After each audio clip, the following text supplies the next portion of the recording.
Little bit more about me. I don't know where I'm at. I think I killed my cat. I get these paranoid attacks. I don't know where I'm at. Scott Lucas. Are you asleep yet? Wake up. Seriously. We need to pay attention to this. It's about the greatest people who ever lived and something tragic. So my grandparents and the family lived in Moore Park. A good, mildly racist husband and an ever obedient and loyal wife.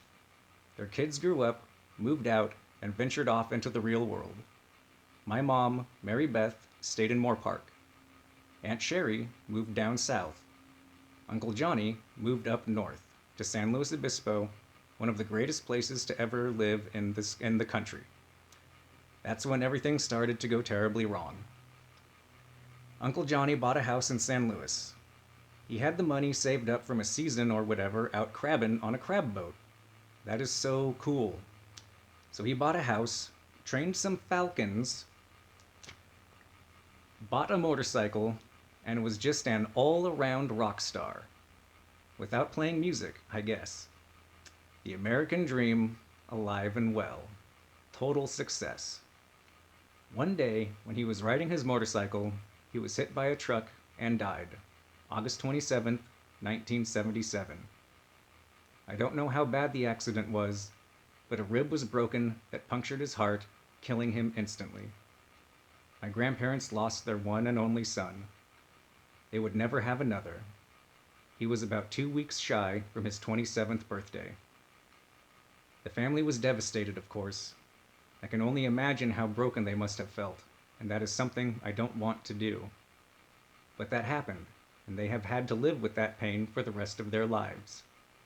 That is so truly sad and tragic. My grandparents moved to San Luis a year later, moving into Uncle Johnny's house. Mary Beth stayed down south and finished going to school. She visited her parents often before finally getting married to the man who would eventually be my dad. 5 years after getting married, they got a divorce. And then pretty soon after that, my mom got pregnant. She wanted to have a baby before she was 30, so an agreement was made. Dad got mom pregnant and didn't have to have anything else to do with it. Grandma and Grandpa also agreed to help raise little baby should anything happen. Right after that, my dad left to become a trucker, and even better times were coming up for everyone. Meanwhile, while this was going on, my Aunt Sherry had also gotten married and also gotten a divorce. From what I can remember, this was never really brought up at all. More importantly, Aunt Sherry continued her education and became a teacher and fitness instructor. Not as fun as crabbing on a crab boat, but still a pretty great life. She was living the American dream too.